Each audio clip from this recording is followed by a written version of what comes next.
또 하나의 이변이 나왔죠. 이준석 개혁신당 대표의 당선입니다. 저희 강적들 아무도 예측을 못했습니다. 개혁신당이 결과적으로 3석을 확보하게 됐습니다. 바로 직전에 전국단위 선거에서 대승을 이끌었던 그 당의 대표였던 사람이 왜 당을 옮겨가지고 이렇게 출마할 수밖에 없었을까라는 것에 대해서 윤석열 대통령께서 한번 곱씹어 보셨으면 하는 생각입니다. 김민정 교수님 어떻게 들으셨습니까? 네, 일단 뭐 당선되었으니까 축하드릴 수밖에 없고요. 축하할 거 맞죠? 맞죠? 아니신 것 같은데. 일을 안 보시는 것 같은데. 어쨌든 뭐 젊은 정치인들이 국회에 들어온다라고 하는 것은 좋은 일이 아닌가 이런 생각을 하는데요. 그러나 국민의힘의 지지 기반과의 관계의 책임이 전적으로 윤석열 대통령에게 있느냐라고 하면 그것은 아니다. 모든 관계의 책임이라고 하는 것은 양자에게 다 있을 수밖에 없는 것이다. 본인이 좀 더 큰 정치를 위해서 더 많은 지지를 얻고자 한다라고 하면 조금 더 달라지는 정치가 필요한 것이 아닌가 이렇게 생각합니다. 그 이준석 대표가 굉장히 열심히 했죠. 그 선거 다음 날 아침에 잠깐 만날 일이 있었는데 어머님 덕을 많이 봤다고 그러더라고요. 어머님의 그 지지 유세 연설이 되게 감동적이었다고 할까요? 제 가슴 속에는 왼쪽 가슴은 정치인 아들 이준석, 오른쪽 가슴엔 내가 배 아파 난 가슴으로 낳은 아들 이준석. 그래야지만이 버틸 수 있는 게 정치인 가족입니다. 도와주세요. 우리가 칼로 베인 상처는 시간이 지나면 낫습니다. 그런데 우리 정치인 아들 이준석이 당대표에서 물러날 때 그 힘든 과정을 지켜보는 엄마는 심장에 칼이 꽂힌 듯한 그런 내가 고통을 겪었습니다.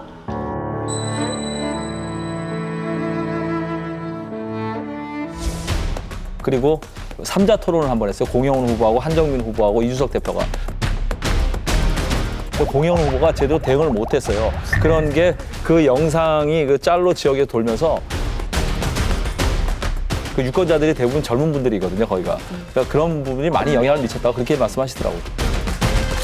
아마 이제 그림을 다시 그려야 될 겁니다. 저는 어떻게 생각하냐면 이미 이제 우리나라의 미래는 젊은 세대들에 달려 있거든요. 그 중에 세대 교체에 성공한 건 오히려 보수 진영 쪽이에요. 김용태, 김재섭, 이준석, 또 천하람까지 됐거든요. 예. 이준석, 천하람이 막강합니다. 그 양날개가 험지에 들어가서 싸워서 해낸 정말 알짜들이거든요. 그렇기 때문에 보수 쪽에서는 그 세대 교체가 좀 이루어지고 있구나라는 느낌을 불씨가 받거든요. 불씨만이 아니라 굉장히 큰 겁니다. 자기들의 정말 노력으로 그다음에 자기 실력으로 이겨낸 거고 그다음에 그런 과정 속에서 자기 소신을 굽히지 않았던 사람들이 이겨낸 것이기 때문에 저는 그 굉장히 의미가 크다고 봅니다. 그리고 미래가 여기 있다. 한국 정치의 미래가 여기 있고 앞으로 개혁신당과 그다음에 국민의힘의 관계를 어떻게 가져갈 것인가. 이게 인위적으로 나눠진 거거든요. 대통령이 들어와가지고 쪼개놓은 겁니다. 라고 했을 때 대통령이 달라지고 좀 다른 그림들을 그려야 되고 믿지 못한다 하더라도 젊은 세대들의 감각을 좀 믿어봐야 됩니다. 그들한테 맡기고 오히려 그들에게 부족한 게 경험이라고 한다면 그걸 갖다가 보완해주는 그런 역할을 하면서 새로운 리더십을 짤 수 있게끔 그렇게 해주는 게 올바른 방향이라고 봐요. 이준석 대표는 이제 달라져야 됩니다.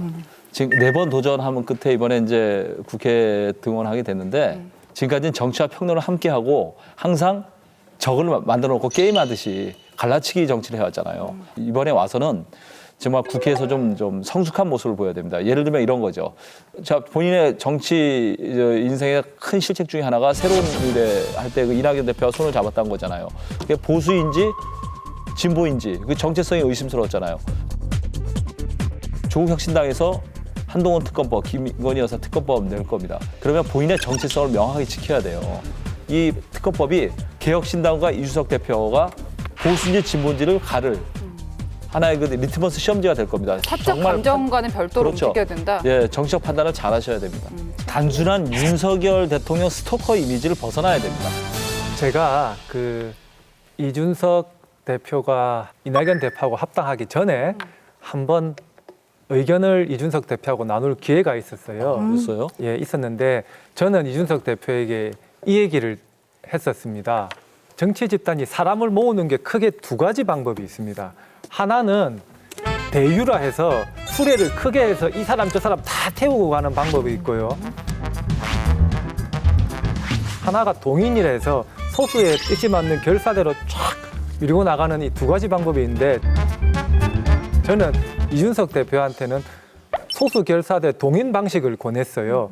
나이도 워낙에 좋은 나이고 길게 보고 자기 소수 결사대로 밀고 나가면은 언젠가는 성과를 충분히 낼 수 있다고 저는 생각을 했는데 이준석 대표가 지역구에서는 아주 대단한 성과를 냈지만은 개혁신당으로서는 뭐 전체적으로는 지지도에서는 조금 아쉬운 결과가 있었잖아요. 그래서 조금 이준석 대표는 이제 개혁신당이 그래도 원내 정당이 되었다는 것은 그 소중한 교두보를 확보를 한 것이니까 조금 멀리 보고 지금 현재 대한민국 정치 현실이 이 양당이 돌아가면서 폭주를 하기 때문에 3당, 4당이 필요한데 그런 균형추 역할을 개혁신당이 잘 이렇게 성장해서 좀 우리 사회에 좋은 역할을 해줬으면 좋겠다.